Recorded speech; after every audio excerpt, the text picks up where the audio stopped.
అదానీ ఇచ్చిన 100 కోట్ల రూపాయలు తిరిగి ఇస్తామని సీఎం రేవంత్ రెడ్డి చెప్పడాన్ని స్వాగతిస్తున్నామని కొత్తగూడెం ఎమ్మెల్యే కూననేని సాంబశివరావు అన్నారు. అదేవిధంగా అదానీ చేసుకున్న ఒప్పందాల్లో ఏమైనా అవినీతి జరిగిందా అనే కోణాన్ని కూడా ఈ ప్రభుత్వం బయటపెట్టాలని ఆయన డిమాండ్ చేశారు. జగన్మోహన్ రెడ్డికి లంచం ఇచ్చినట్లు అమెరికాలో తేలిందన్నారు.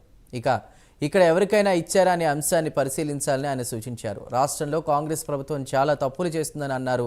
వారు ఇచ్చినటువంటి వాగ్దానాలు అమలు చేయడం లేదని, పేదవాళ్లకు న్యాయం చేయవలసిన అవసరం ఉందని సాంబశివరావు తెలిపారు. అదానీ తప్పు చేశాడంటే ఇప్పుడు ఈ తప్పు బయటపడింది ఇప్పుడే డైరెక్ట్గా. అంతకుముందు కుంభకోణాలు అవి వేరే కుంభకోణాలు. అట్లా అనుకుంటే ప్రతి ఒక్కరు తప్పు చేశారు.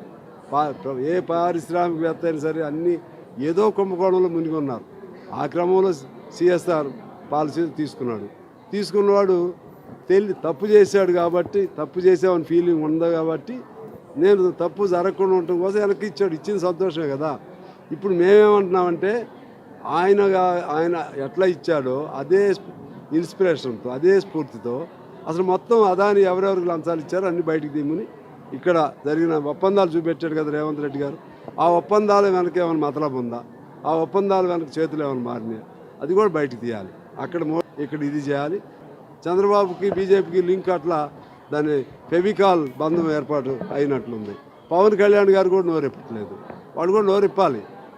ఎందుకంటే పవన్ కళ్యాణ్ గారు అప్పుడప్పుడు ఎర్ర జెండా ఎర్ర చొక్కా ఎర్రకండా కప్పుకున్నాడు కదా, మెడలో వేసుకున్నాడు. ఆయన అంటే నేను తప్పు పట్టట్లేదు, మంచివాడే, కానీ రాజీ పడొద్దు.